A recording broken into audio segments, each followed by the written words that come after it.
इस कहानी की शुरुआत में दोस्तों हमें एक गांव को दिखाया जाता है, जिस गांव के अंदर कुछ लोग होते हैं जो कि अजीबोगरीब प्रकार का भेष बदलकर, ढोल नगाड़े बजाकर और एक डोली को लेकर आगे बढ़ने की कोशिश करते हैं। अब उस डोली को देखकर हमें ऐसा लग रहा था जैसे कि वो किसी की बारात या फिर दुल्हन को ले जा रहे हों, लेकिन दोस्तों दरअसल ऐसा बिल्कुल भी नहीं है। उस डोली के अंदर दुल्हन होती है, ये बात तो एकदम सच है। और दोस्तों उसका बच्चा भी उसी डोली के अंदर होता है। कुछ ही देर के बाद ये सभी के सभी लोग एक गुफा तक पहुंच जाते हैं, जिस गुफा के पास में एक बहुत खतरनाक शैतान खड़ा होता है। ये सारे के सारे लोग दोस्तों डोली में से दुल्हन को बाहर निकालते हैं और उसके बच्चे को भी बाहर निकालते हैं, और साथ ही साथ दोस्तों दुल्हन और उसके बच्चे को उस शैतान को सौंप देते हैं। जी हाँ दोस्तों, उस शैतान को इस तरीके से ये लोग सौंप देते हैं और इनके गांव में यही परंपरा निभाई जाती है, क्योंकि ये सारे के सारे गांव वाले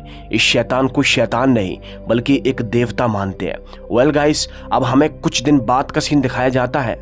कुछ दिन बाद हम देखते हैं गांव के अंदर एक बैठक लगती है, और उसी बैठक के अंदर गांव में दोस्तों एक नया लड़का रहने के लिए आया था, जिस लड़के का नाम अभय होता है। अभय दोस्तों वहां पर काफी सारे गांव वालों से बात करने की कोशिश कर रहा था। वो सारे के सारे गांव वाले अभय से बोलते हैं कि इस गांव की एक परंपरा है, यदि तुम्हारी शादी नहीं हुई है तो तुम्हारी शादी हमारे देवता जिनका नाम सिद्धक है वही करवाएंगे। तुम्हें उनसे जाकर मिलना होगा, वो तुम्हारे लिए एक दुल्हन बताएंगे और तुम्हें उनकी बताई हुई दुल्हन से शादी करनी होगी। रिवाज के दौरान शादी करने के 1 साल के बाद तुम्हें अपनी दुल्हन को सिद्धक को सौंप देना होगा और अपने बच्चे को भी। दोस्तों इस गांव के अंदर यही मनहूस परंपरा, यही गिरी हुई परंपरा निभाई जाती है, जहां कोई व्यक्ति अगर नई नई शादी करता है तो वो अपनी मर्जी से नहीं करता बल्कि इनके देवता सिद्धक की मर्जी से करता है, जिसे कि हमने शुरुआत में देखा था। और दोस्तों शादी के 1 साल के बाद वो व्यक्ति अपनी पत्नी और अपने बच्चे को उसी देवता सिद्धक को सौंप देता है। ये परंपरा काफी साल से चली आ रही है, इसीलिए गांव वाले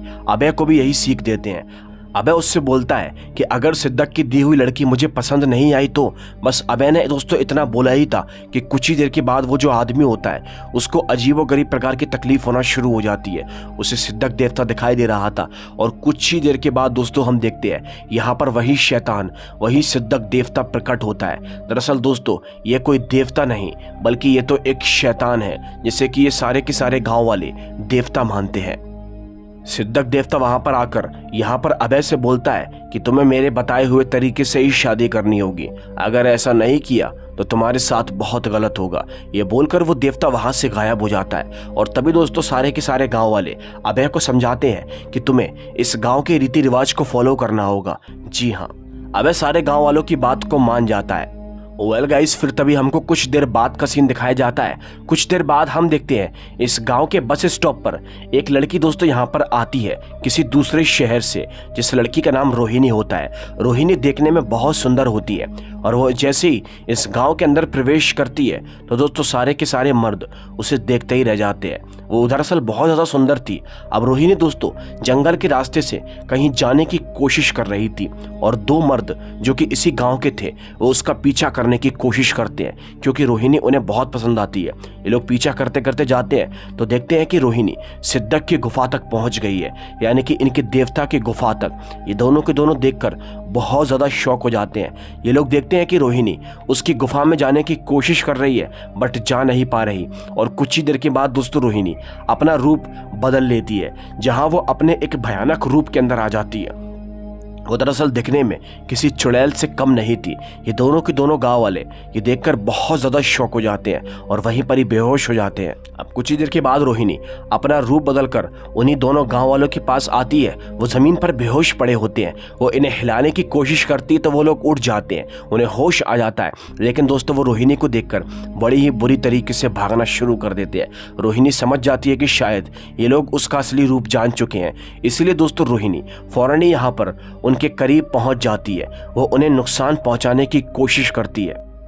दोस्तों इसी जंगल के पास में एक नदी बनी हुई थी जहां पर हम अभय को देखते हैं, जो कि दोस्तों इन्हीं दोनों का दोस्त होता है। अभय इन्हीं दोनों का दोस्त है और अभय को जंगलों में से किसी के चिल्लाने की आवाज़ सुनाई देती है। दोस्तों अभय जैसे ही यहाँ पर जाने की कोशिश करता है तो उसे एक आदमी मिल जाता है जो कि उसी का दोस्त था। वो आदमी उससे बोलता है कि जंगल के अंदर मत जाओ, जंगल के अंदर एक चुड़ैल आ गई है। बट अभय बात को नहीं मानता क्योंकि उसे अपने एक और दोस्त की चिल्लाने की आवाज़ आ रही थी। अभय जैसे ही दोस्तों जाता है तो दोस्तों उसे उसका दोस्त तो दिखाई नहीं देता, बट सामने से वो लड़की उसे दिखाई देती है जिसका नाम रोहिणी होता है। रोहिणी उससे बोलती है कि मैं गांव में नहीं हूँ और मैं यहाँ पर रास्ता नहीं जानती, क्या तुम मुझे रास्ता दिखाओगे? अबे उसकी बात को मान जाता है, लेकिन तभी दोस्तों वहाँ पर वही आदमी आता है जो इस रोहिणी का असली रूप जानता है। दोस्तों रोहिणी उससे इशारा करके बोलती है कि तुम बीच में मत आओ वरना वो उसे नहीं छोड़ेगी। और तभी दोस्तों वो आदमी बीच में आना नहीं चाहता, वो यहाँ से चला जाता है और ये जो दोस्तों लड़का होता है वो उसे रास्ता दिखा देता है। खैर अभी तक तो सब कुछ ठीक था। अब हमको अगले दिन का सीन दिखाया जाता है। अगले दिन हम देखते हैं ये सारे के सारे गांव वाले यहाँ पर एक पेड़ की पूजा करते हैं, उसे भी देवता समझकर। ये सब पूजा पाठ सिद्धक के लिए होती है और यहाँ पर दोस्तों ये पूजा पाठ इसीलिए हो रही थी क्योंकि आज अभय अपनी दुल्हन लेने के लिए जा रहा था। मतलब कि सिद्धक की गुफा के अंदर वो अपनी होने वाली पत्नी का पता करने के लिए जा रहा था। इसीलिए सारे के सारे गाँव वाले उसे आशीर्वाद देते हैं और बोलते हैं कि तुम्हारे साथ सब कुछ ठीक हो। अब दोस्तों ये जो अभय नाम का लड़का होता है ये फौरन ही सिद्धक की गुफा के अंदर प्रवेश कर जाता है। ये जैसे उसकी गुफा के अंदर जाता है तो दोस्तों सिद्धक की गुफा के अंदर उसे एक मूर्ति दिखाई देती है जो कि सिद्धक की तरह दिखाई दे रही थी।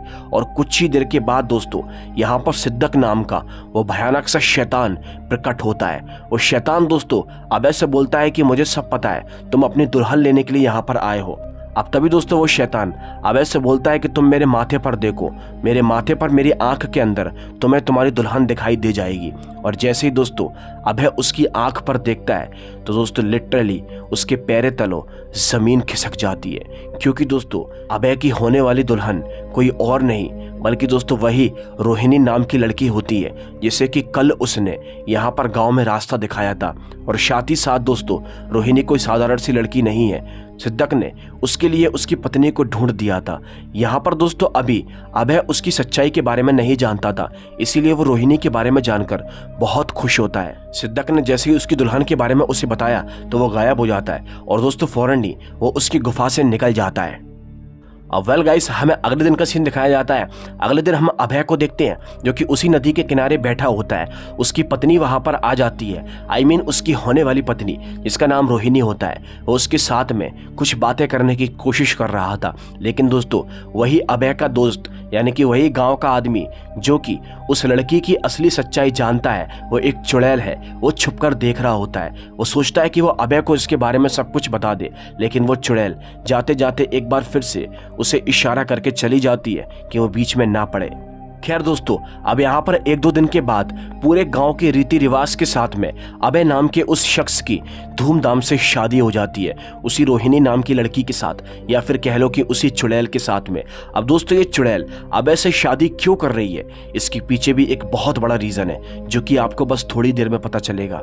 जैसे यहाँ पर शादी पूरी हो जाती है तो अभय और उसकी पत्नी अपने कमरे में चले जाते हैं, बट अभी भी दोस्तों अभय का वही दोस्त जो कि उस चुड़ैल की सच्चाई जानता है, रोहिणी की सच्चाई जानता है, वो अभय के घर के बाहर ही होता है। वो अभय को सारी सच्चाई बताने के लिए आया था जिससे कि अभय को पता चल जाए कि उसकी होने वाली पत्नी एक चुड़ैल है। लेकिन इससे पहले कि वो कुछ बता पाता तभी दोस्तों पीछे से रोहिणी आ जाती है और दोस्तों उस आदमी से बोलती है, मैंने तुझे छोड़कर बहुत बड़ी गलती कर दी, तू हर बार मेरे काम में टांग अड़ाने की कोशिश करता है, लेकिन इस बार मैं तुझे नहीं छोड़ूंगी। दोस्तों वो चुड़ैल यहाँ पर उस आदमी का गला दबाकर उसको मारने की कोशिश करती है, लेकिन ऐसा होते हुए एक आदमी दोस्तों देख लेता है। जी हाँ, वो आदमी दोस्तों इसी गांव का था और इसी शादी में शामिल था। अब दोस्तों वो आदमी हंगामा मचा कर सारे गांव वालों को यहाँ पर इकट्ठा कर देता है और बोलता है कि तुमने अभय से जिस लड़की की शादी करवाई है वो लड़की एक चुड़ैल है, साधारण सी लड़की नहीं है वो। सारे के सारे गांव वालों को ये बातें बहुत अजीब लगती है और कुछ ही देर के बाद दोस्तों यहाँ पर रोहिणी भी आ जाती है। रोहिणी जैसी वहां पर आती है तो सारे के सारे गांव वालों से बोलती है, तुम लोगों ने बिल्कुल सही सोचा, मैं कोई साधारण सी लड़की नहीं हूँ, लेकिन मैं कोई चुड़ैल भी नहीं हूँ, मैं तुम लोगों की रक्षा करने के लिए यहाँ पर आई हूँ। अभय से शादी करना मेरी मजबूरी है, क्योंकि मैं उस सिद्दक की गुफा के अंदर जाना चाहती हूँ और उसकी गुफा के अंदर साधारण तरीके से नहीं जाया जा सकता। अगर मैं अभय से शादी कर लूँगी तो अभय 1 साल के बाद मुझे उसकी गुफा के अंदर छोड़ आएगा, क्योंकि मुझे उसकी गुफा के अंदर जाकर सिद्दक से अपना बदला लेना है। जी हाँ दोस्तों, सारे गांव वाले उस लड़की से पूछते हैं कि आखिर तुम्हें सिद्दक से अपना क्या बदला लेना है। तभी दोस्तों हमें यहाँ पर एक बहुत बड़ी सच्चाई के बारे में पता चलता है।